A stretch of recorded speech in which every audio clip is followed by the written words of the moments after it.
All right, ladies and gentlemen, let's get going with it.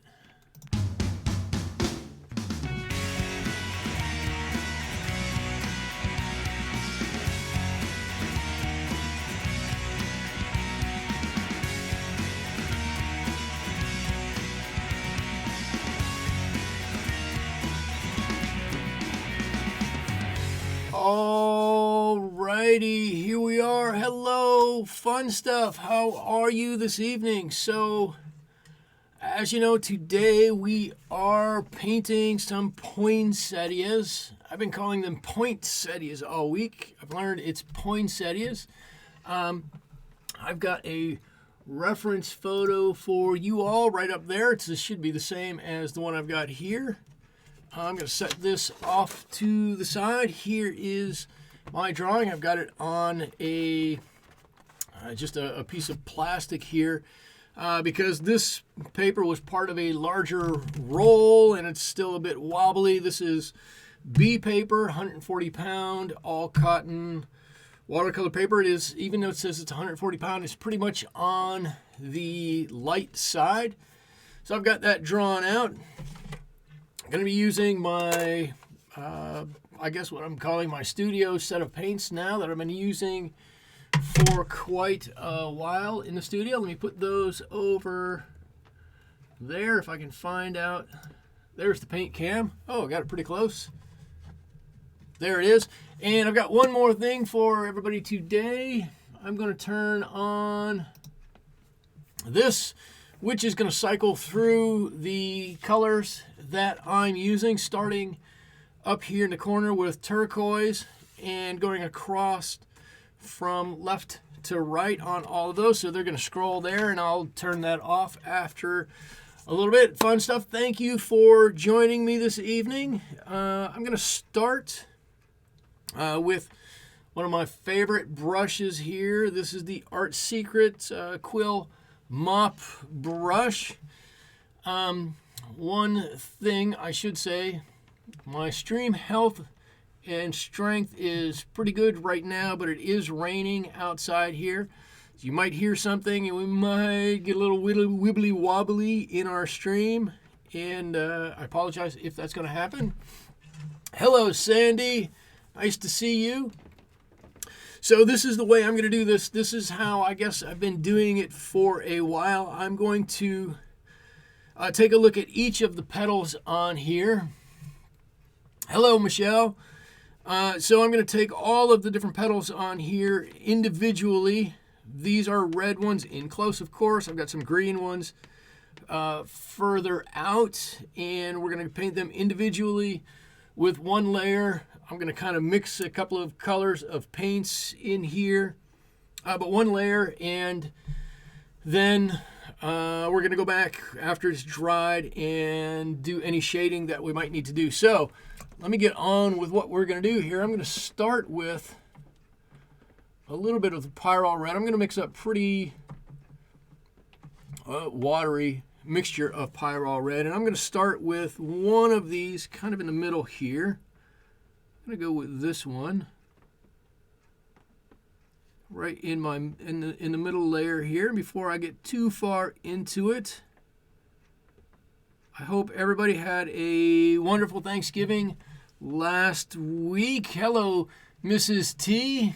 Good to see you again. Oh, you worked on poinsettias today too. That's fantastic. I hope yours turned out fantastic. I'm going to mix in here a little bit of gamboge. So I'm using Pyrrole Red. And Pyrrole Red, if you remember, is a very fire engine-y red. And it's a fantastic color. I like it very much. But I want something just a bit warmer, a bit, I don't know, warmer's not really the right color, a bit more comforting, a bit more, I guess it is warmer, a bit more lush and inviting, a nice not so fire engine-y red. I guess is really the way I want to say it. Actually, you know what? This is too far away. Ooh. There we go. Now you can see what I'm going for. Hi, Dory. Nice to see you. So I've got that petal or leaf, I think, with poinsettias. The leaves and petals are no different. They're exactly the same. This didn't come quite out. All right, I'm going to jump up and I'm going to do this one here. I'm going to do it kind of the same way.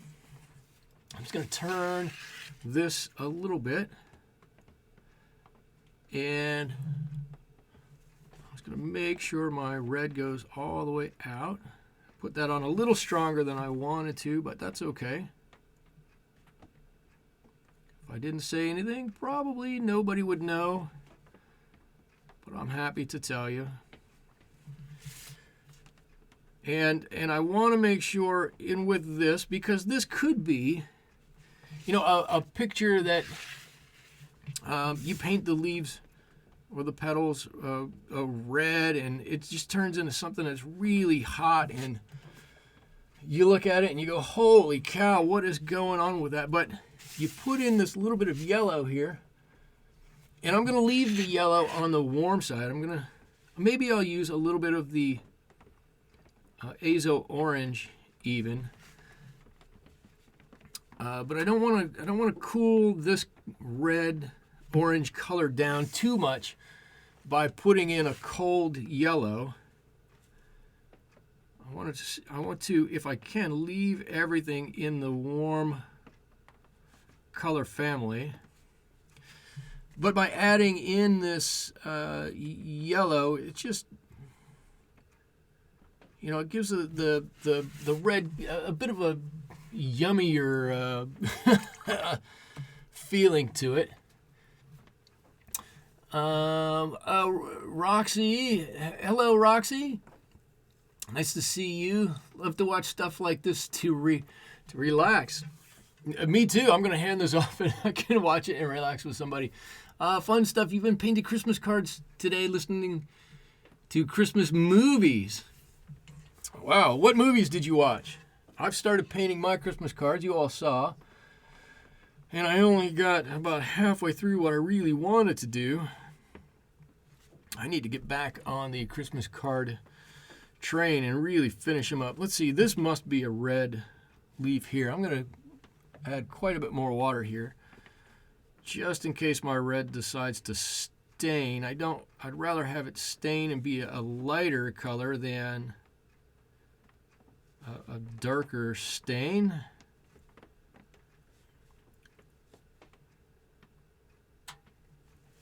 Let's see, Christmas Story and Home Alone 2.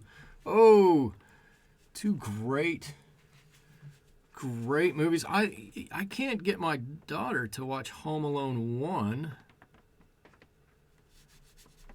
For whatever reason, she does not. She watched it once and just does not want to watch it again, to my dismay. I really want to watch it, and I don't want to watch it by myself. I might be able to talk her into it at some point. She talked me into watching Elf with her again, which is a funny movie too, so I didn't mind it too much. All right, and now that I've got most of that red in there like that, I'm going to start dropping in some nice warmer colors in here. And I should say I have been driving around for the past 2 weeks. 2 weeks, holy cow, already looking at Christmas lights. And my daughter has been taking notes on who has theirs up and who does not have theirs up. It really is the cutest thing in the world. She takes a little notebook with her and makes notes at every house we have seen. I keep telling her if we wait a little bit longer, we'll see more and more and more, but she wants to go out early and see what we can see. Okay, so this one, let's see, I think you can see what I'm doing here. This one, since I put it in pretty light here, I'm going to need to go back, but I want to make sure I get some of this nice warm orangey color in here. And then I'm going to come back down here with a little bit stronger of the red. And I can do this pretty easily because the paper's still wet. I don't have to worry about any back runs or anything like that. How old is my daughter? My daughter is 10 and loving Christmas. She has announced, I know you'll never believe it, that Christmas is her favorite holiday.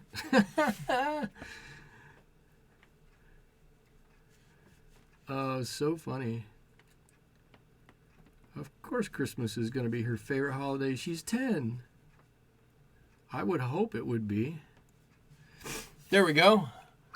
So I've got some nice color in there, and you can see it's got some nice reds, darker reds down here, and some oranges out here. And just to fill you in on what I'm going to do, when this all dries, like this one is starting to dry already, after we've got all of these done, I'm going to come back in and drop in on, let's see, it's not a great look on here because they're all like a similar color, but here, maybe you can see, of course, let me try this. That's a better pointer. Here you can see it's darker underneath, right? And a little darker underneath here. And I'm going to come back in with a mixture of this Pyrrol red and maroon perylene, and then that's how we're going to put our shadows in with this. Dory says, yeah, that's a fun age for Christmas. That's a great age for Christmas. Well, Art Secret Brush Attack. Ralvin, welcome back. Good to see you again. See, I'm going to come down here and do this one now. And I don't think you can see it. Let me lift it up. I have just very lightly drawn in the center with my pencil those areas in the center that are going to be, very dark. They're the areas in between the leaves or the petals. And I wanted to make sure I designated that more to myself than anything, so that when I stick my brush in there, I don't forget that that those dark spots are there, and try to do something with them. Now this painting is one I think that everybody could do, and here's why I think everybody can do this, and everybody can do this really easily. It's a fun painting. It's easy to do. There's no real right, there's no real wrong. It's a flower that grows, and the good thing about these, it's a flower that grows. Well, there's a prophetic statement for you. It's a flower that grows. If you go a little bit outside the line here, like I just did, don't sweat it, because the poinsettia flowers, poinsettia leaves or petal, I think I heard that they're both the same on this plant. They're so irregular shaped that it doesn't matter how you draw it, right? So you can draw it with a big longer leaves like this one over here. Look how long this one is. It starts here and goes all the way to the edge of the page, half of the page. Or you can have some smaller ones like this one. It only goes a short amount. And when you look at it, I'm going to do a little fixing here. When you look at this as a finished painting, you'll immediately know, oh, it's a poinsettia. And your brain will tell you, it knows there's no specific pattern to how these leaves or petals are supposed to look. So you can draw these in, You can draw them in really exaggerated shapes. I think I have one. Nope, not quite. This is one I did years ago. I was going to say, I did one where these petals were just super long. They were really thin and really long. Or you could do it like we're doing it now, where they're just more normal, or you could do them more stubby if you wanted to. Let's see. It's the drawing part that's hard for me. Fun stuff. You can do it. I know you can do it. Fun stuff. Me too. And I struggle with the leaves. And Dory says, "Yep, the yellow part in the center is the flower, and the leaves are red and green." Okay, so good. So these are the actual flower parts, and all of these are leaves. Okay, so I got that right. Something right. I'm gonna reach up and grab my glasses here. All right. Somehow I seem to forget to put my glasses on almost every time. I'm going to drop down to a smaller brush here. I'm going to come and get a couple of these little ones in here. And I just need a little bit more control. Actually, I could get this one right here while I'm here on these leaves. And now this is pretty yellow orangey in here. And as long as I make this little bit bigger one just a little bit different, we're good. We're all good, and we can do that. So these are super fun to do, and I like them because these leaves can be just about any shape. I mean, I suppose if you drew them like a maple leaf, maybe it'd be a kind of an issue there, but they're so forgiving, and your brain looks at them and knows inherently what it should be or what it shouldn't be. So it makes it such great things to do. I'm going to try this. Let me start with a little more yellow here. Go with a little more red down here. See how that goes. So my my problem with this whole thing now, I'll tell you, is the flowers, the little balls on the inside, they want to give me fits. I think I know. I got a plan on how I'm going to do it. Let's see, Mrs. T. Today I was told it's fun to mix one red with another and see what happens. I do it. I don't know. I have these 4 red colors here: maroon, alizarin crimson, pyrrole red, and quinacridone rose. But I don't think I've seen anything breathtaking happen when I play with them. I think this little tiny leaf is small enough. I'm just going to paint him just red in there.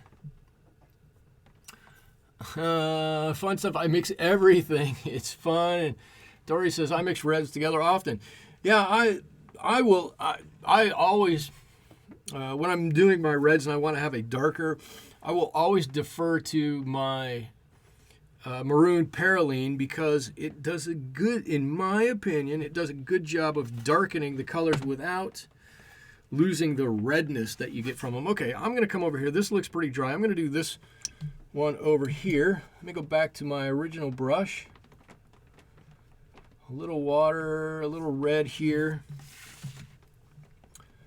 And in fact, I'm going to try to do just a touch of that right here.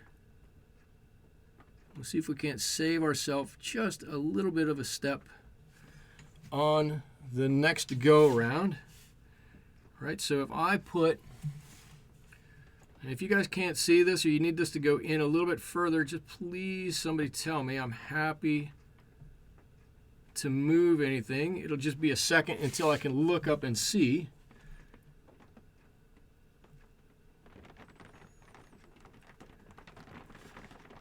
Let's see, this comes out here. This is another one I drew. Just kind of did a whoop whoop out here. And however it's going to go.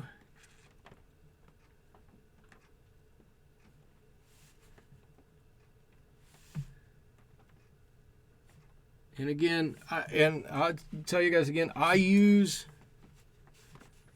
my reference photos more for inspiration than I do to try to get them to look exactly like that. I don't want my picture to look exactly like what I'm taking my reference from, and I don't want to put the pressure on myself of making something that is exactly the same as that. I found that that's just too much pressure to put on yourself to try and duplicate something that is a picture. It makes it really, really tough. So I just use it as a reference, and then it gives me a little latitude to interpret it my own way. Okay, so here I'm dropping a little bit of my maroon paraline right underneath that leaf, just to create a little bit of a shadow area right there. And then I'm going to back away and not touch that one again. See, what else can I come over and paint? I think I can get this leaf right here, so let's give that one a shot.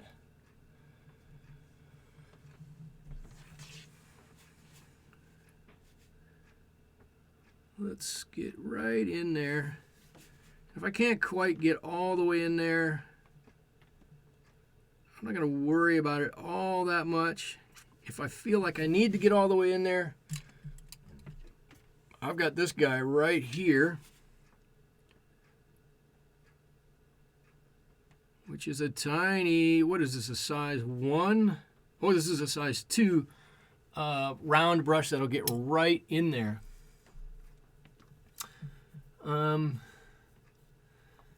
Let's see, Dory, Mrs. D, Dory, Leslie, I never knew.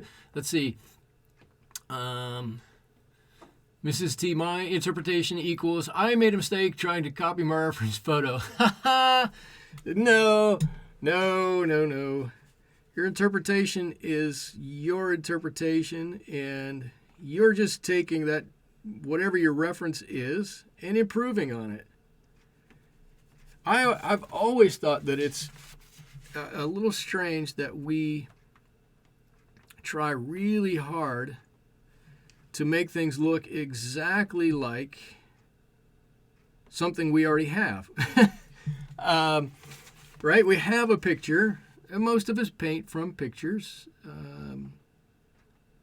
Most of us aren't plein air artists. We might do a little plein air painting, but we're not typically plein air artists. So we all paint from photos, and we've got a photo, and we make it look exactly like the photo. It's something we had already. It's always been a little odd to me. I still do it. I enjoy the process of doing it. So I don't want to poo-poo it too much. But I just think, especially as we're learning to do something, let's just take that little bit of pressure off of ourselves and allow for, a little bit of interpretation there, and have fun with it. Okay, I'm mixing up just a little bit of this maroon, because I'm going to do the same thing here. And I'm going to drop a little bit of this color in, and maybe we can get a head start on some of our shadows on this one also. It looks like it might have been a little bit wet yet, but that's okay. I'm not going to sweat it. maybe this petal goes, or this leaf goes underneath that one. I could pull this all the way out there. I'm going to leave that one just like that. Let's see, where are the brushes I'm using? I'm going to leave these out just a little bit differently. There we go, and you can see now this one without having done anything, and this one over here without having done anything look like it's now set back just that little bit. Mrs. Steve Michael, it already looks fantastic. It's getting there. I know, you know, fantastic's a pretty high bar, but it's getting there. We're going to keep working it and working it here. Fun stuff. You're good at shadows. I just started doing this with shadows, so let's say I'm getting better with shadows, maybe. Mrs. Steve Michael, have you tried loose painting? You started out trying loose painting, but your brain doesn't work that way. I wrote on my blog today that I think I'm going to end up as, I'm going to turn this over and I'm going to do this one here while I'm talking. I think I'm going to end up as a loose painter, or a more loose painter than I am now. And I've tried to just go gung-ho and do that before, and it's not easy. It's a whole different mindset to paint things loosely. But when I look at a scene, it seems as though I look at it and in my mind's eye, I see it either exactly as it is, or I see this weird, loose, I say weird, but this loose painting, this loose idea of what it is. But as an artist right now, I don't know how exactly to get there. But I'm going to keep working at it. I don't know that I'll ever stop doing stuff like this, or, you know, painting birds or or popsicles or whatnot, because I enjoy painting that. But I think by the time I'm done with my watercolor painting career, I will have, for the most part, transitioned into doing much more loose paintings. I can't say that's a certainty. I just have that feeling. So yes, I have thought of doing more loose stuff. I just, at the moment, I can't quite wrap my head around how exactly to get it from concept to reality. But I'll work at it, and I'll get there eventually. If it, indeed that is where I'm going to end up being, I'll get there eventually. And you all will go along with me on that journey to some extent. I'm not going to totally abandon stuff like this as I paint it, but we'll just transition a little at a time. Let's see, I'm rocking the shadows. I was just noticing the great shadows too. Oh, yes. Yeah, so shadows are weird. Shadows can be really good, or they can be, well, not so really good. Let's see, I just did this one and that one. So I'm going to try to tackle this big leaf right here. But we're not done with these shadows. We still might have to, when everything's dried and said and done here, we might still have to come back and do a little bit more on top of these. We're going to find out. So now this one, I have a lot of this yellow color at the end here. So I'm going to leave this back here mostly. Actually, I was going to say I'm going to leave it mostly red, but I'm going to put some more of that maroon perylene back there, and I'm going to let. Oh, this is part of that petal too, or that leaf also comes all the way out here. Okay, I'm gonna put some of that maroon perylene back here on this side, and this side I'm gonna leave just like it is. Let's see, I'm gonna start mixing in some yellow as I come out to the end. Come on, get some of this good yellow in there.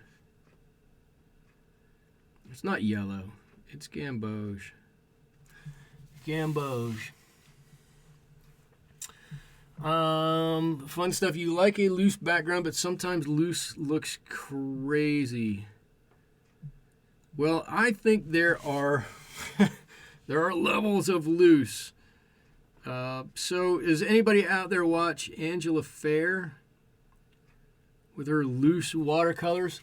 Holy cow, she's got some that are just way out there loose, and I look at them and I go, I can't even, to me they don't even look like what you're telling me they are.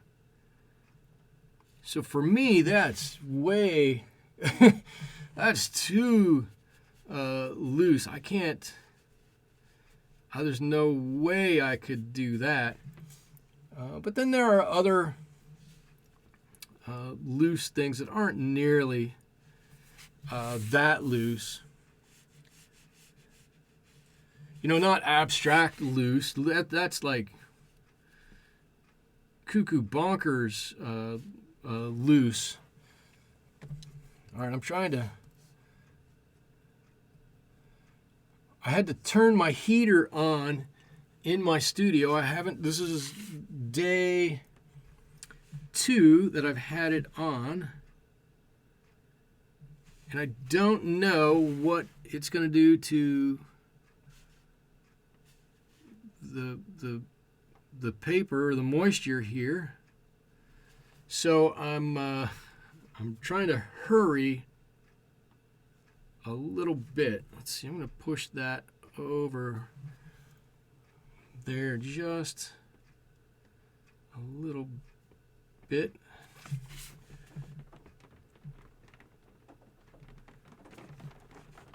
All right, that looks good. Oh, I can hear the rain. I don't know if you guys can hear the rain. Mrs. T, let's see,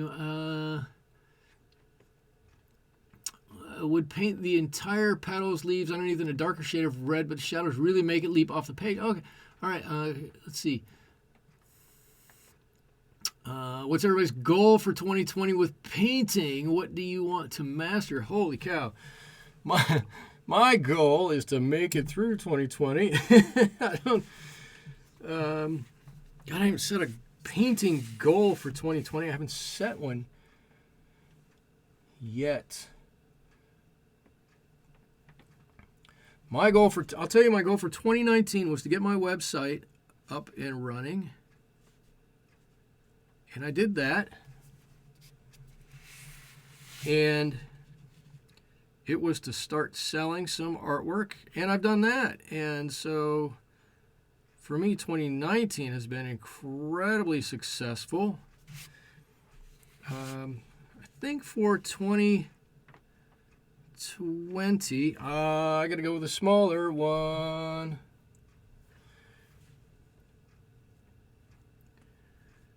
I think for 2020, I may push to do some gallery work, to get my stuff in a gallery. I don't know, should I aim high and go for, like, I don't know, the Louvre or something? I just get a piece of artwork in the Smithsonian somehow.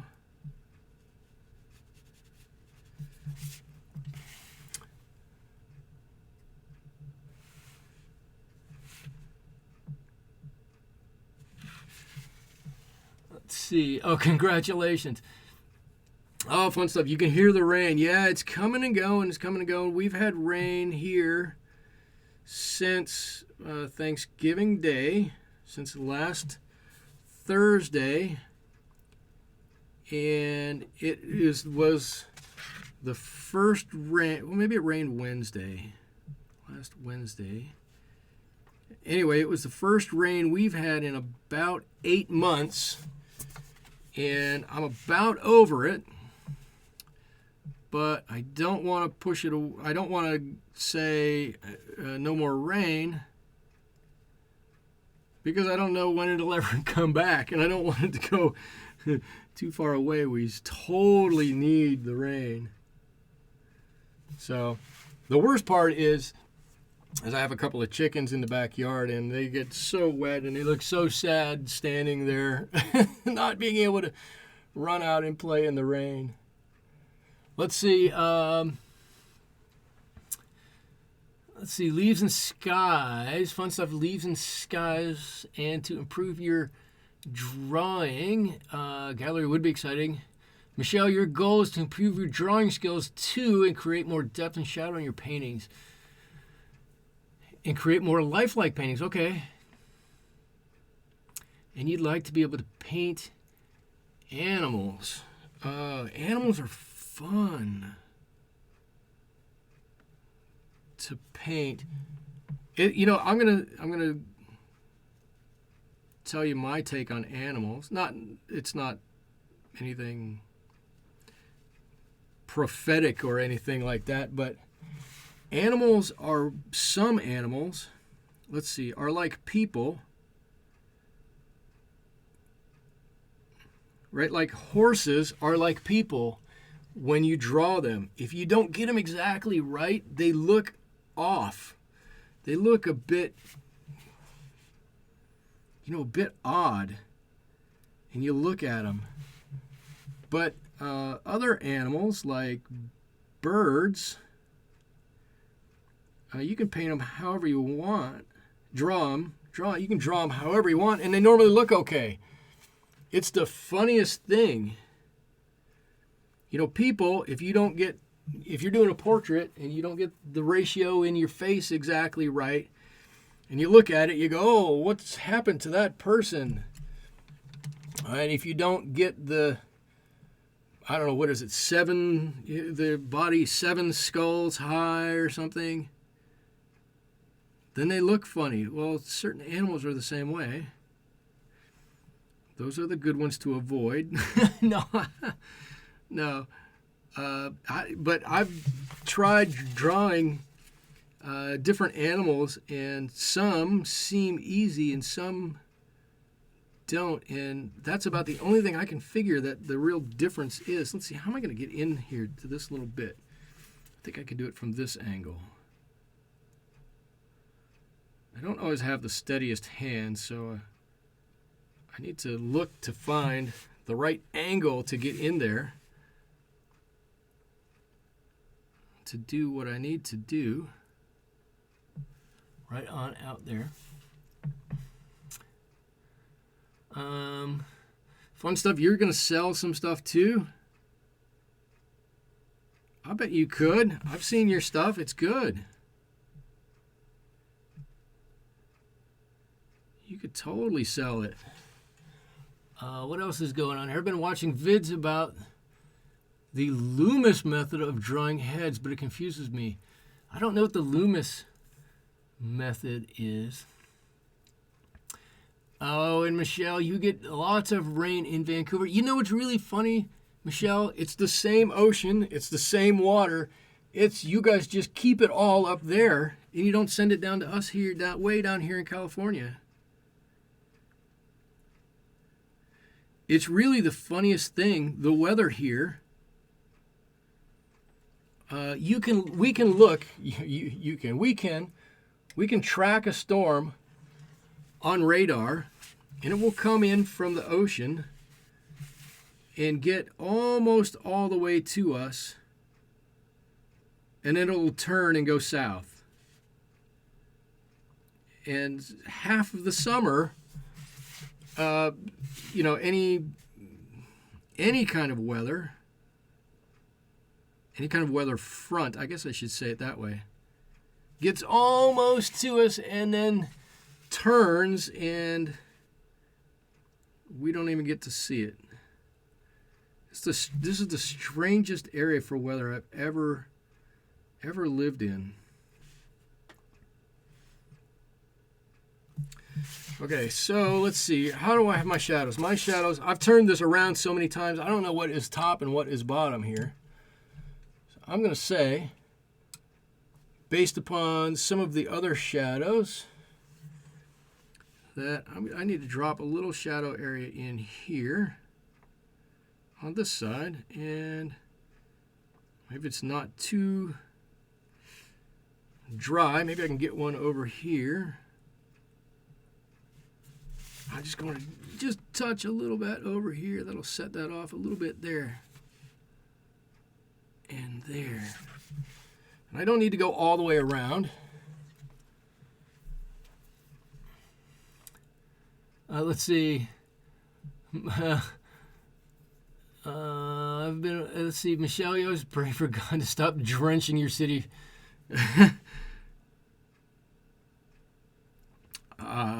Yeah, I actually like the rain quite a bit here because it's not a cold rain when it doesn't get too cold, so it's not too intrusive or anything. So Leaves and Skies, Michelle, Mrs. T, you're working on Leaves and Skies, and you don't know why you struggle with those. In the great state of Wisconsin. So here's the funny story about Leaves and Skies. Hang on a minute. I got to take my flannel shirt off. It's warm in here now. I'm going to turn my heater off. Okay. I think I've shared this with you guys before. Stop me if I have. Years ago, I joined a site called PMP Art, and they're still around, and you can join them. They're totally for free. It's an artists community, and everybody there's very helpful. They'll help you learn to draw, learn to paint, learn to do really any kind of art you want, and they have challenges that they set aside each month for members of different groups to try to tackle and whatnot. It's really kind of a fun site when you get involved with it. Well, I was in a group in there, and I started asking a couple of questions. How do I paint skies? What do I do to paint skies? My skies just do not turn out. And a gentleman, I believe he was from Great Britain, his advice was, well, just go outside. Just go outside and look up at the sky and see what it looks like, and, practice duplicating that. And walked outside, and, here on the Central Coast, we don't get a whole lot of, like I said, we don't get a whole lot of weather. It's been 6 months or so since we had our last rain. Well, we don't get clouds in the summertime. We do get some fog, but that's not the same. So I went outside, perfect sky, baby blue, nothing to interrupt your view of the baby blue sky, and I walked back into my office. I was at school at the time. Walked back into my office and went, I don't have any clouds. And he went, you must have clouds. And so I went, well, we have 300 cloudless days a year here. I don't have that many opportunities to paint clouds. So the whole time I was trying to learn how to paint clouds, the whole summer, I didn't have any. And as a result, I still don't know how to paint clouds. I can get pretty close, but It's tough some days. All right, so I'm really waiting for all this to really super dry in there. And while I'm doing that, I'm just going to drop in some of these green leaves, more on the outside. And here's a good little bit on this. Look, this leaf looks stubby in comparison to like this one or that one, right? And this one's got like wings on the side of it. Doesn't matter with poinsettias. This is why I say the poinsettias are great to paint, because you can make them look like anything, and it's right. So, let's see. I'm going to paint that all the way in like that. There we go. And then come around. And what color do I want to put in my green for some shadow? I really don't want to put a gray in here. I might want to put a gray in the center here, but I don't want to put a gray here really, because I want to keep the colors brighter. So let's just take a look here. Let me get a different brush out. Actually, I think what I need is a brush cam. Let's see, if I do a mix of phthalo and phthalo green and olive green, that might be a bit thick. Should probably have thinned that down a little bit. And then let's put a little bit of a shadow down here too. Right, that kind of gets a bit shadowy.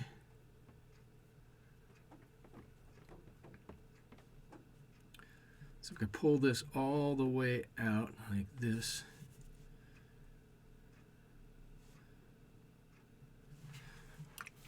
I don't know if this is going to work. I think the color's okay. I think my strength of these was a bit much, but I can soften that edge just a little bit. Is that too much? I can't tell.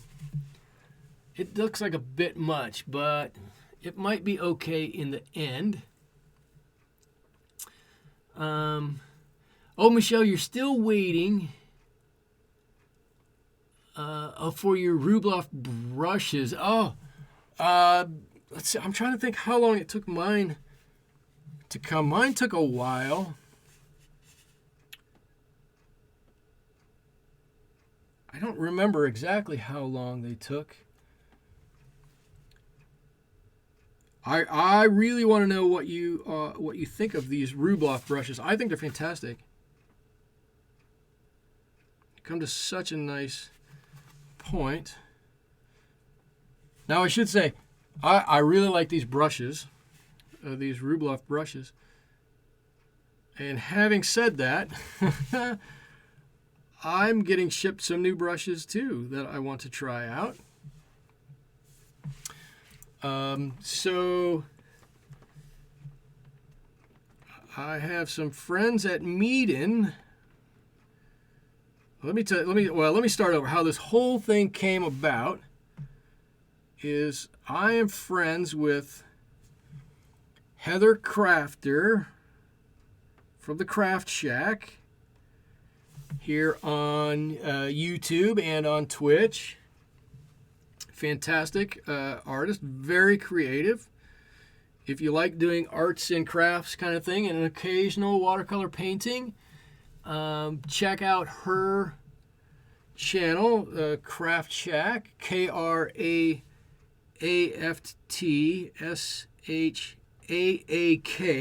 the Craft Shack. So she has a friend who moderates her channel and had some paint brushes, and Heather told her that I was a paintbrush snob, which I'm not denying that I am. And so she sent me a paintbrush. She said, you know, get with me off air. I want to send you a paintbrush. I have an extra one, and let me know what you think of it. It's a travel brush, and it's marketed by a company called let me say it this way. The label on the name is Martini, and I opened it up and used it a little bit, and I went, this is a pretty nice brush. So I went on to Amazon to see if I could find it, and they have one set of those brushes for sale on Amazon, and that's it. And as it turned out, it was being sold in this country by Meeden, the art company. This is weird. I wonder what happened here. Did anybody else notice this? I just looked and saw this. There must have been some glue or something on here. Anyways, I've done some work with Meeden in the past, and I called them up and I went, well, I didn't call them up. I sent them an email, but this is the same thing. And I said, hey, anyway, you guys could send me one of these brushes. This would be awesome. I really want to try them out. I'll put them on my channel, let everybody see them. I'll give you an honest review of them. And I have done that with other companies in the past and gotten a definite no, we don't do that, or no, you know, you don't qualify for this or for that, or blah, blah, blah, whatever. I'm not worried. With Meeden, because I've done some stuff with them in the past, they were like, yeah, sure, we'll send them out to you. So I don't know when they're going to get here. I'm going to get some Martini paintbrushes, and I'm totally stoked about that. So when I get them, you guys are going to see them, and they usually will send along a promo code for anybody if you want to order them. Sometimes I put it in the show notes. Sometimes I don't. They probably wish I would always do it, and I probably should. All right, let's see what we got here. I want to put a little bit of a drop shadow here. Just follow along on this. Doesn't need to be anything great. I'm going to look at it from this side. And, okay, from this side, I'm going to put a little bit of a shadow like this also. Maybe this leaf curls up here. Just a little bit, something like that. And this petal, oh, well, I'm totally upside down. This petal is totally bonkers. It's not only is it in a weird shape, it's like 3 weird shapes going around here.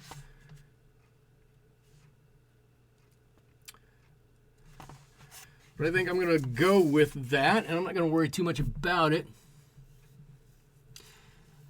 Cecilia. Hello, Cecilia. I just missed your comment. I was too busy painting. I'm sorry about that.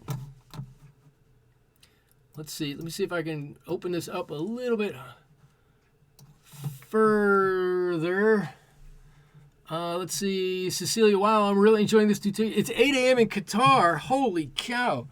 You are a long way away, but welcome, Cecilia, all the way from Qatar. I was going to ask, but I can guess it's warm in Qatar right now. Is that right? Meeden I've been looking for one of their products. I can't find it in stock anymore.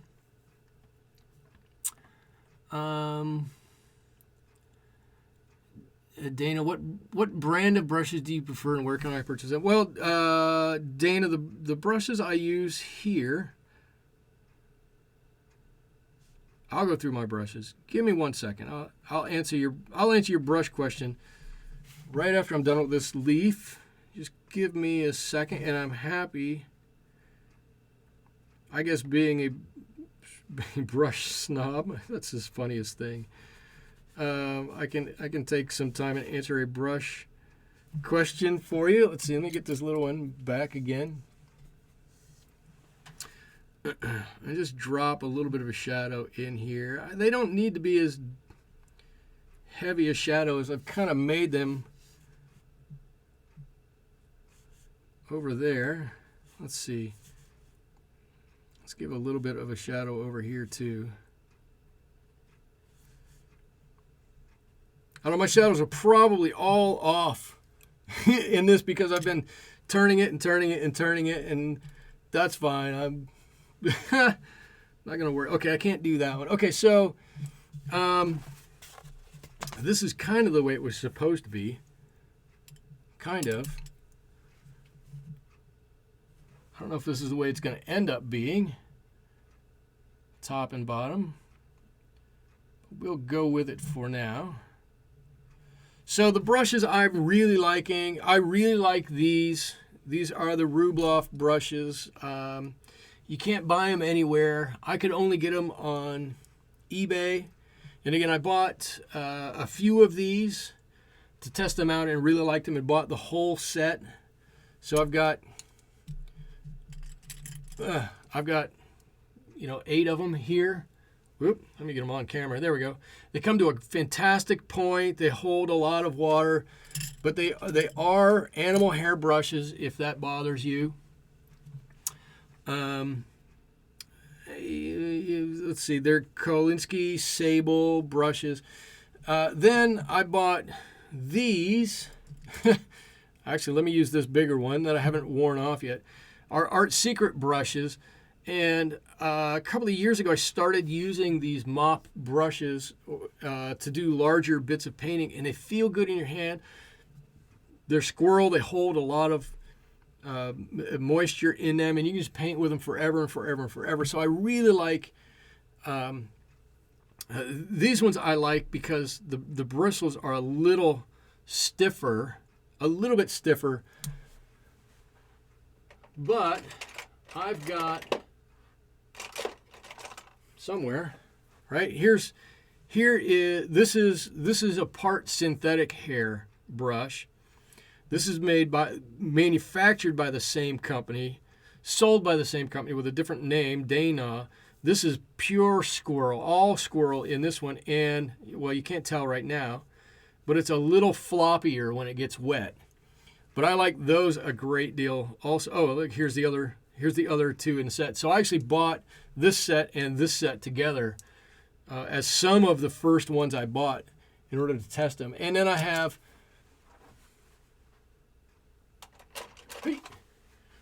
two of these, which are really small squirrel brushes, which are the Vinci brushes. And these are fantastic. But again, they're squirrel and, whoop, well, that one's not fully wet yet.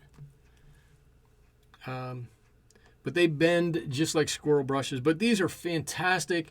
The only thing you have to do with these on the smaller ones is you really have to be careful about the amount of moisture that you have on them because they hold so much. They hold more water than these Kolinsky Sable ones do. So that's all. And then we'll see what happens with the other ones that I'm about to get. Let's see, what am I doing here? Okay, these. With the Martini brushes.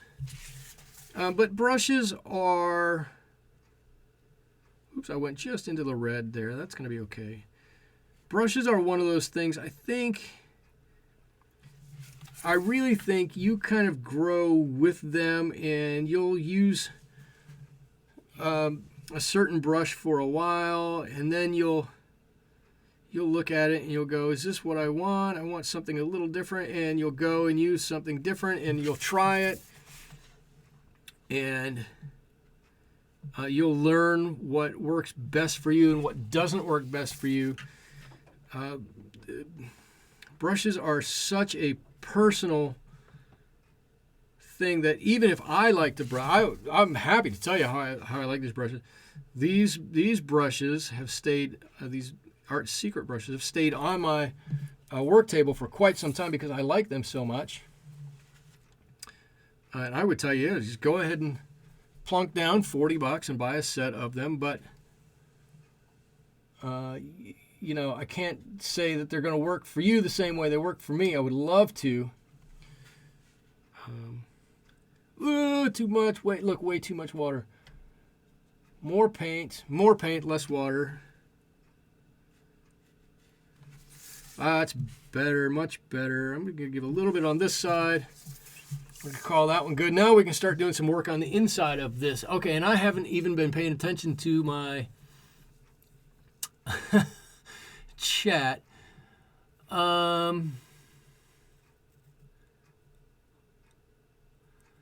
I just got paid today for a large Christmas card order I made for someone. Mrs. T, way to go, making and selling Christmas cards. That's great. Michelle, we will do that after Christmas sales. Congrats on the order. That's right. Who ordered the... Wait, somebody got Arch's paper for $1? That's pretty killer. And I'm still going to be miserly about using... Oh, fun stuff. You're going to be miserly about using... I'm miserly about using my good watercolor paper, too. I've got to get... This is what I've got to do. I just went over to grab my watercolor pencils. I'm pretty miserly about it. That's why I bought this paper, is because I thought, well, I could use this paper. It's relatively inexpensive, and it's... what am I trying to say? It's cotton. That's what I'm trying to say. And it's going to work out for us. Okay, before I go too far, what I want to do, let me not what I need to do, what I want to do is paint these balls on the inside. And so I'm looking at them in the reference photo. They've got a red center, or most of them have a red center anyways. All the larger ones are surrounded by a little bit of yellow and green. So I'm going to, with a fairly thick red, right, I'm going to start painting just like that. Right, here's a little red here, here's a little. The rest of them are just going to get yellow and green. I'm going to go right into my gamboge. That's the same yellow I've been using. I don't want to deviate from it. What did I pay for the bees? Who else bought bee paper? A laminated card I made it. Oh, bees. Oh. You guys are carrying on without me. You don't even need me here. That's great. I'm so glad everybody is talking and sharing things that they have, or things that they've done, or things that they're going to do. I think it's important that we have a community. All right, I'm just going to take a little bit of the greenish color that I had been working with. Let's see. I'll use that. Maybe that's a little bright. Let me put a little bit of this. There we go. A little bit of the olive green in there just to take it down a notch.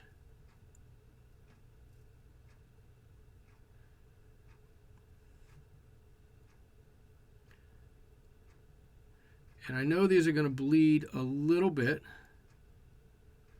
And I'm trying not to worry too much about that. it's more important that we have some green little balls in here than it is that we have them, quote, perfect, whatever that is. There we go. And if you didn't know that was exactly what they were supposed to look like, you would never know they weren't supposed to look like that.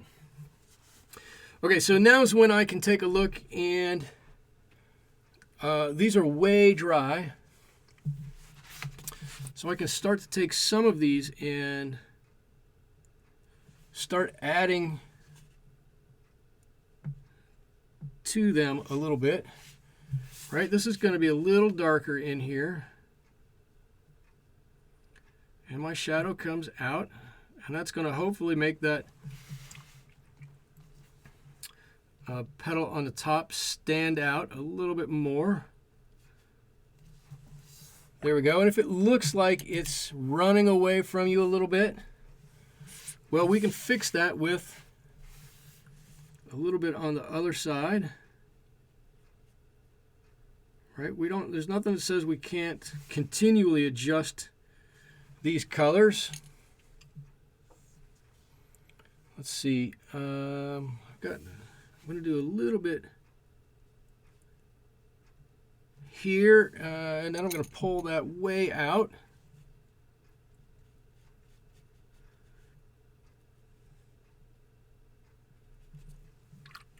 Clean that brush off, dab it off. I'm going to just blend that way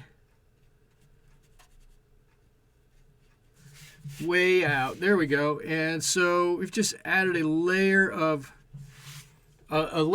darkness to this and make that top one stand out that little bit more. Right? That's really what we're looking to do here.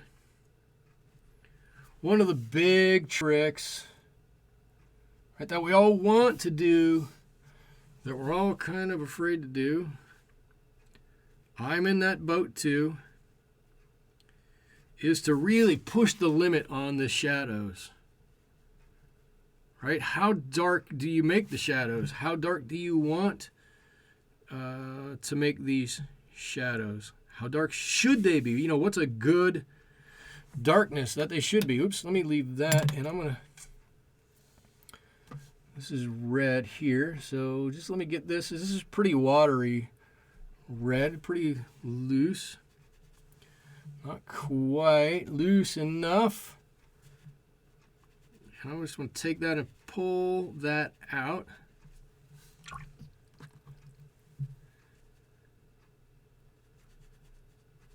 I don't want it to be too dark over here because this petal is lower than that one.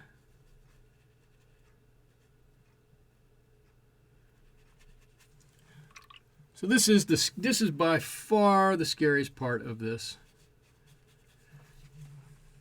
Right, I'm going to have to pull this one all the way out, all the way to the end.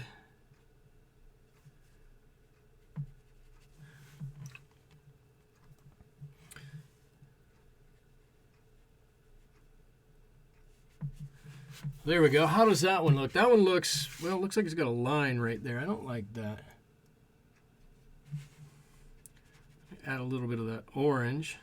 There's nothing that says we can't come back and do this a little different here and there. We can't futz with it, play with it a little bit. Nothing says we can't do that. So I'm going to take advantage of all of the time I have available to me with this paint.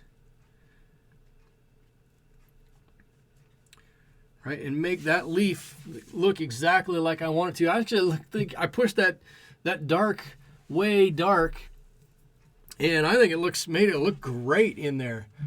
I'm going to try that one again.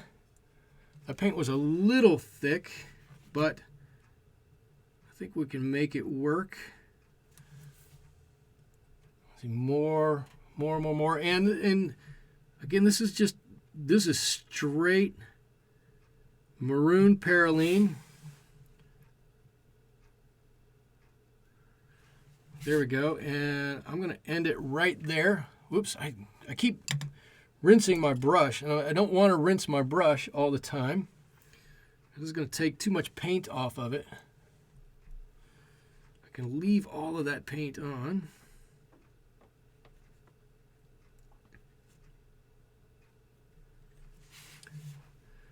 So let's grab this and pull some of this out. Now I am going to clean my brush fully because I don't want this red, as I blend this out, I don't want this red to come all the way over to the dark that we just did over there. Let's let that come out just. And that should have a little bit underneath here too, a little bit of dark.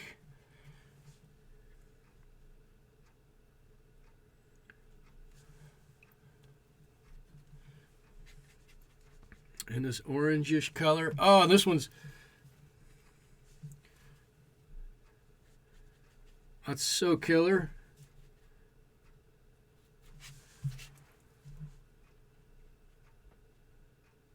If you don't like it, you just go right back over it a little bit. Oh, I think that looks great. Look at that. This is just totally, these three right here, just totally pop, pow, right off the page. Wow. I'm surprising myself here. That's great. All right, I'm going to try something like that over here. But I've got a little bit of a tide line on this one, and I was able to get it off. So I'm just going to add a little bit of water before I do this.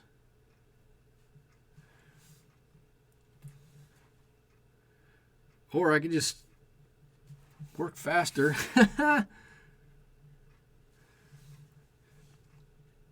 Let's see, this one, just gonna, maybe not quite that, well, let's see, I put a little dark, way dark up in here. Let's see. Because I got to come back in and make that middle dark anyways. All that white has got to go away. Yeah, this paint is, when I came into the studio, it was not drying this quickly, but now it's really drying fast. Oh no, okay. So I did notice if you use bee paper like this, I do notice that bee paper does dry out really quickly. It has a lot of good qualities, but it's got a few that are a little wonky.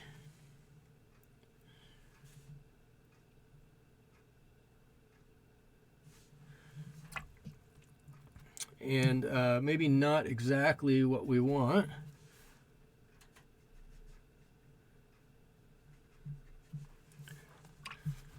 Oh yeah, that might be the way to do it. That might be the ways, just to get everything wet like that, and then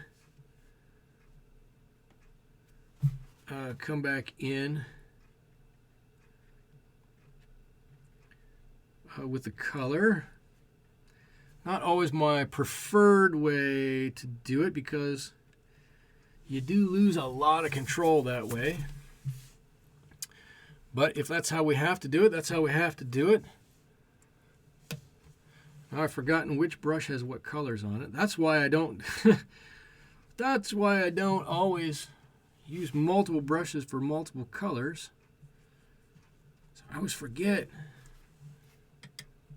I know, oh, I'm not even, you know what? I'm not even looking at the chat. I'm all excited about the painting here. That's I'm being a terrible host. I'm totally sorry. Let's see. Oh, that's brown. I don't know what I got there. This is red. Let's throw some of this yellow in there too. No, why do I keep doing this? Not yellow. It's gamboge. Let's call it what it is. It's gamboge. I really like the gamboge color. It's so warm and buttery. It's a beautiful color. Oh man, look at that. That leaf is just pops off the page. I mean, it's like, pa-chow.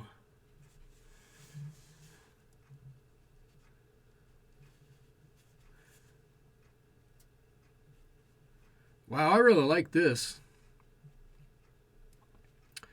This is when watercolors are really fun, when you're doing this and it's working out the way you want it to. Look at that, looks fantastic.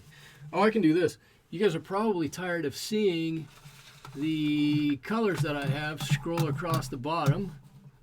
Let's see, I'll turn those off. There you go, you won't have to see any.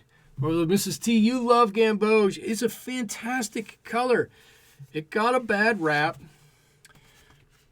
because it was a little fugitive and a little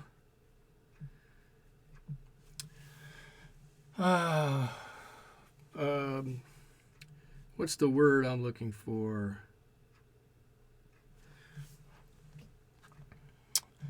It was a little oh, come on, Michael. Come on.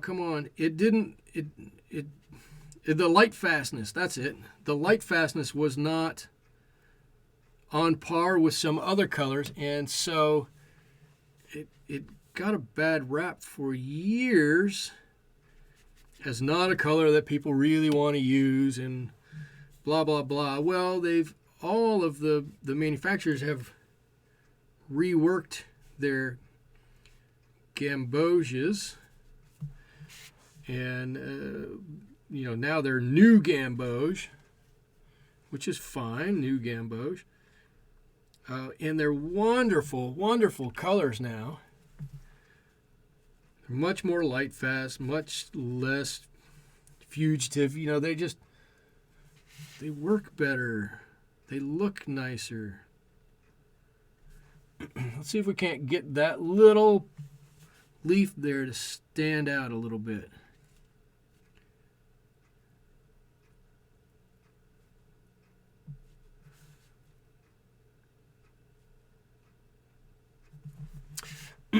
Boy, it does stand out. Look at that. And I'm going to put just a little bit of this. Come on, give me a little bit. I'm going to have to refill my Pyrrole red over there. Right down here. That is, I'm assuming, I drew this and I actually wasn't paying all that much attention and drew the side of that in twice and then looked at it and went, oh, no, that's just where the vein goes right down the middle. That was no big deal. And so I left it, thinking that's how I would use it. And so if I'm going to do that, well, I better have it on there, right?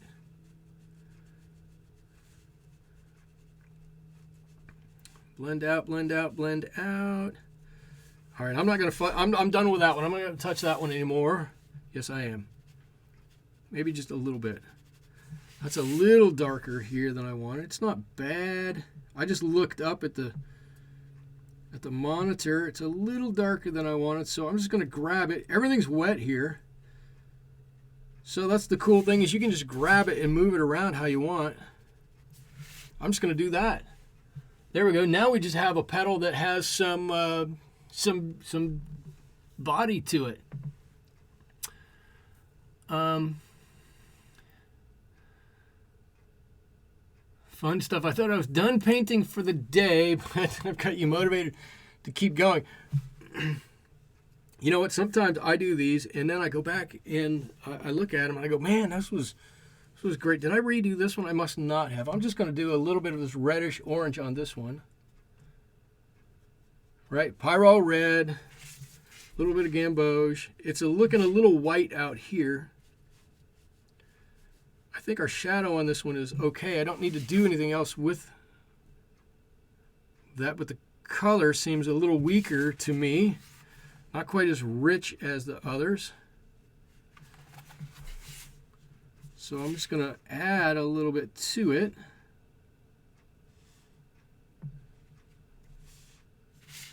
There we go. I think that's about all we need on this. God, that looks good. I hope it dries and stays that way. All right, I'm loving all of this in here. I want to get this a little bit on this guy here. I don't even want to do too much here. Just a little. In fact, that might be all I do on here.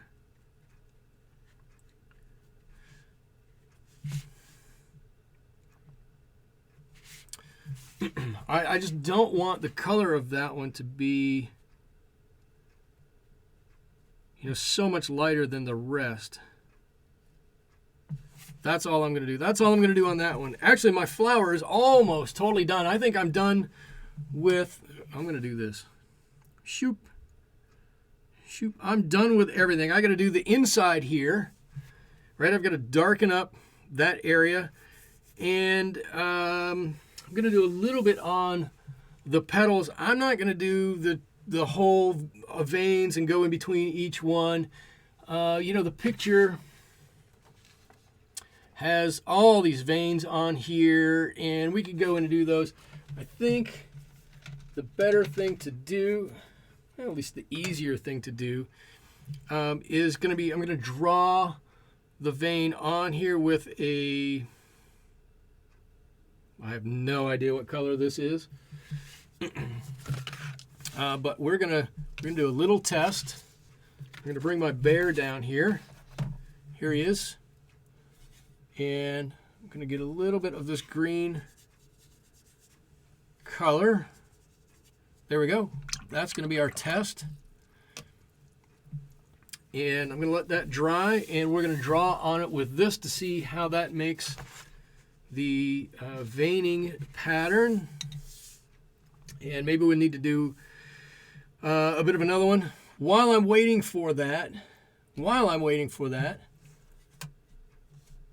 I'm just going to beef these up ever so slightly, just like we did with the red on here. The red now looks so vibrant that the petals come off a little weak. So we shouldn't have to do much. I don't want to do much because I've already got good shadow color on these. All I really want to do is punch up this green just a bit, maybe in a couple of spaces. Right, I could even add a little bit of this yellow. Here's where I could add a cooler yellow. Right out here on this green. Right, the green on this, the yellow on this green, a little cooler. The yellow on the flower itself, a little warmer. And the cool yellow that I have on my palette, I got all excited and went right on top of that. The cool yellow I have is Hansa yellow. So, we don't need much of any of it, but, and you can see it really, the intensity is much more now, right? It looks a lot different. It's amazing how that happens. Just a little bit of extra color. I'm still trying to figure out how this works. Right, the pigment settles into the paper. Mrs. T, you like all of my stuff, but you think this is your favorite. Oh, thank you. I think I feel it because I don't have patience for veins. Oh my God. Fun stuff. You're probably right. Doing veins on leaves is doing them properly. Doing them properly. Doing them the way I think is proper on them, and there's lots of different ways to do it, is to paint everything around the vein And oh my God, you're right. That's just, it's a lot of monotony. It's a lot of work to do it, to paint leaves that way. Now there are 1,000 other ways you could paint leaves, but that's always the way I kind of thought was the best way to do the veins. And I don't always have time. I don't always have, no. Lots of times I have time. I also don't always have the patience to do that. Plus I get like this. I get all carried away. I'm like, oh, I look at it and I go, let's do this. And then you put some color on, and the color works for you. And then you go, oh, this is great. This is what I want. I love it. And then you don't always want to go back and do other stuff. Okay, I'm going to set this. Let me do this. Let me pull this up a little bit. Let me bring this over, and I'm going to look. Okay, so this to me is not a good color vein on there. We need to go darker. So I wonder if I put this brownish one. I wish they would put names on these. Over top. That's closer to what I want. You can kind of see that.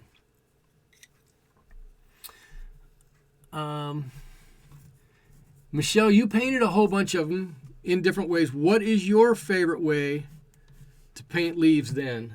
How did you do it?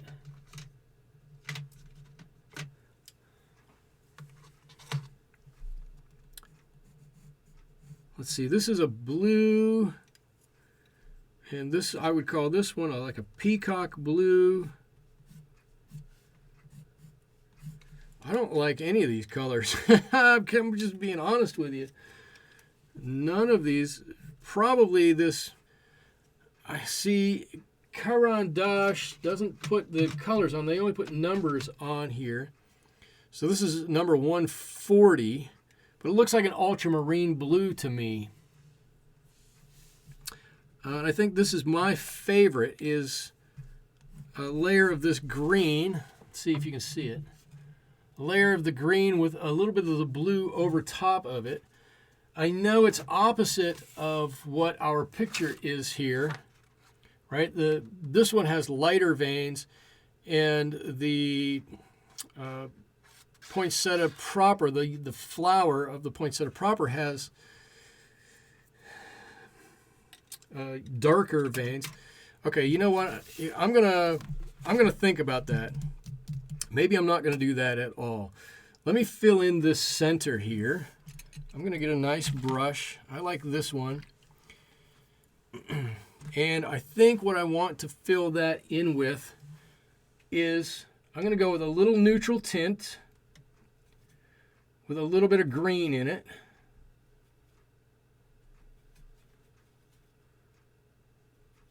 Okay, there we go. And because I want this to be like a grayish green in there. Where's my little bear? Let me make sure I'm okay with this color. I'm not sure I'm okay with this color. I was going to use the neutral because it's kind of a purplish gray. Maybe if I try to mix my own, I put a little bit of red in there. I actually think that's a better color if I put a little bit more red in there. Maybe it's because I've got some red in here already. And I'm just gonna go ahead with these, and I'm still thinking how badly I really want to. How badly do I really want to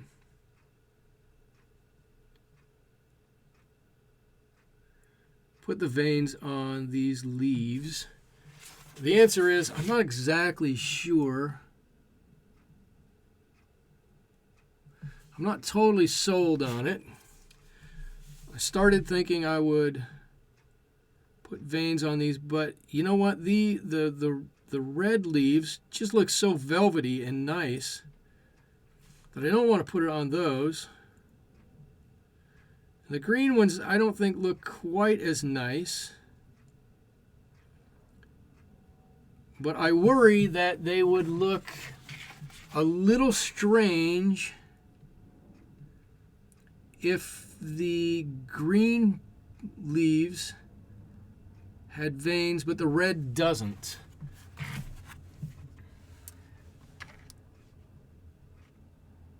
If you, Mrs. T, if you would give a texture to it, you'd say crushed velvet. Yeah, exactly. That's kind of what it's like. It's a crushed velvet texture.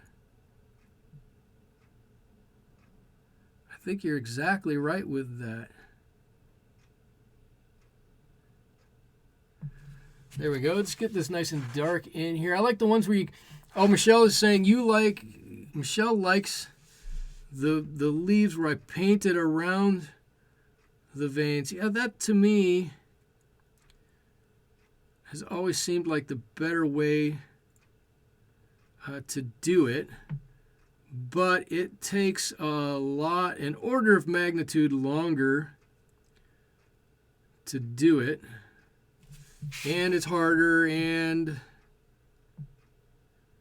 everything that goes along with it. See, I should have a little smaller brush in here. My hand isn't super still, a little shaky. Okay, so there's the center of that I want to do, and that should lighten up. It shouldn't be quite that dark in the center, so I'm okay with that. Okay, my poinsettia stunk compared... No, your poinsettia didn't stink compared to this. I'm sure your poinsettia was fantastic. I don't believe that it stunk for 1 second. Okay, I'm going to... what I'm going to do here is... I'm going to take this off right here. I could leave it on, but I can't do that. And I'm gonna do something I don't normally do, which is put a nice background on here, and I'm just gonna do a nice soft ochre colored background. I don't know why I feel like I have to do this. It's like I want to make everything nice and smooth and comforting here, and the ochre kind of fits with the other colors here. Let's see. Plus, it'll give me time to stall. I can really figure out. I'm going to put a little bit of this azo orange in here. Let's not make this one solid color. Let's give it some variation also. So I make a little, I don't want to make it too dark. This is the problem though with me and backgrounds. I get carried away and I end up making the background too dark. It needs to be like half as dark as or less than the subject that I'm painting. Okay, I don't want my background to overshadow anything that I'm painting, so it's got to be light. It's got to be light, light, light. And it took me a long time to figure that out. And shoot, we'll throw a little bit of that red in there too, something like that, right along the side there. It took me a long time to figure that out. I would look at my paintings and I'd go, everything is the same color. Everything looks exactly the same. And it was because my background was way too dark. But if you paint a much lighter background, you can have some darker areas. The corners out here, great place to put a little bit more dark. Let's see, I'll put a little bit of that. That might be too much. Right? Great place out here in the corners to put just a little bit. The rest of it, keep it nice and light. and it won't take away from your subject here. There we go. That half of it looks great. It warms everything up now.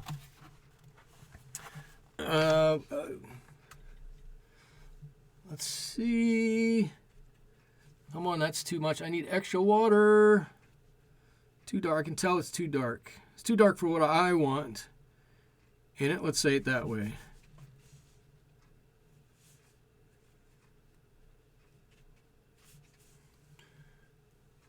As we come out to the side, we can add a little bit more.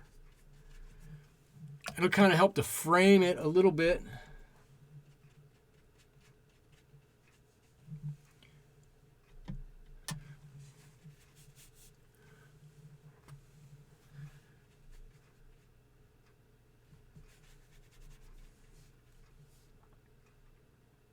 There we go. I haven't even looked up. Let's see. I feel like I use too much water compared to you. Fun stuff. It's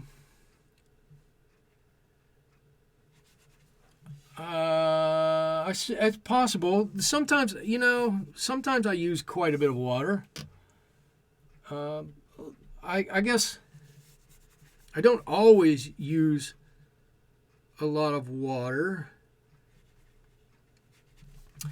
There are times when I do a lot of more dry work, and I like to work a little bit drier, but there are times when I really lay on the water, especially on like early layers in a painting. If I'm doing a large wash, I'll totally soak a page, but there are a few times, but I like to work a bit drier. I will admit, you gain a little bit extra control when you do that. And this little bit right here, I think I'm going to be forced to live with. All right, who am I kidding? I'm not living with that. I could probably rescue it. Something like that. There we go. I think I got it. Okay.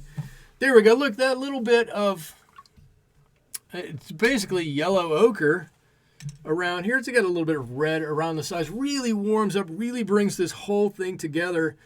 Reflects some of the red that's in here. I think it's a fantastic little painting, just the way it is. I'm going to skip doing the veins on here and just say it's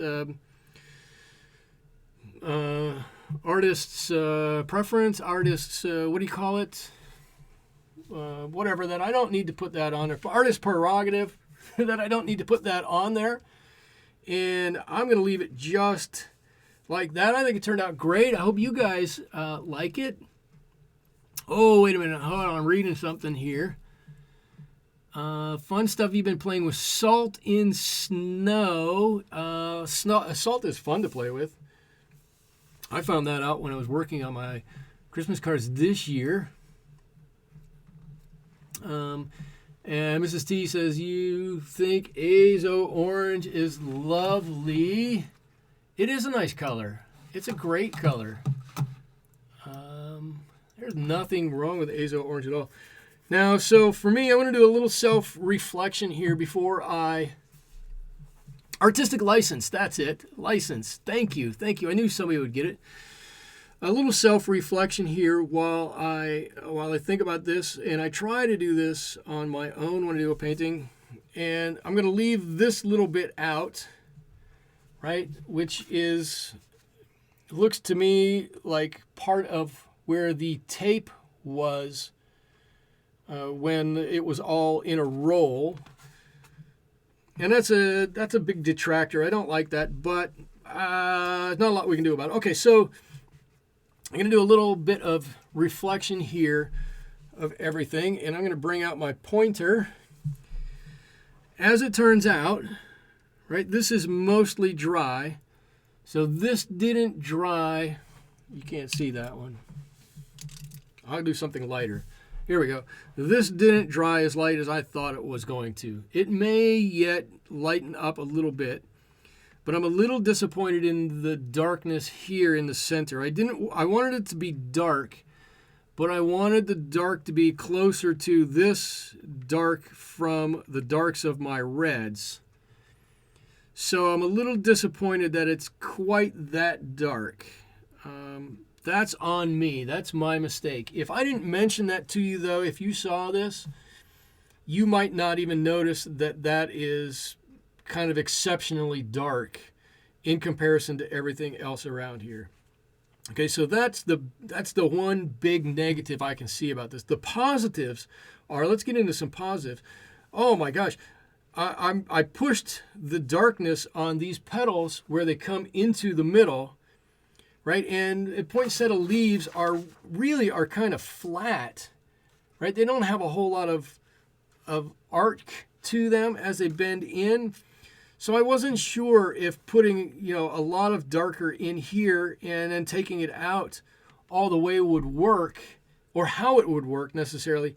But I think it does work on here, and I think it works despite the flatness of these. I think it works because we're used to seeing flowers that come up and out, right? Up and out. And so, I just noticed my daughter painted my fingernails, and so they're all sparkly.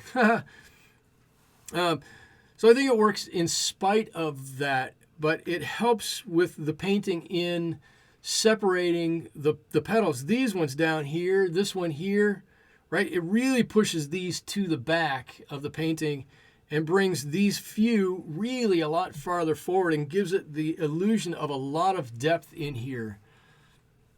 So I really like that. And I've done backgrounds like this before. When I started painting watercolors, I always did a kind of a modeled background like this. It didn't get too dark in here. This is almost white in here, almost way in on the sides, right? And darker towards the edges. It really helps to bring your eye right into the center. So I'm really happy with the way this turned out.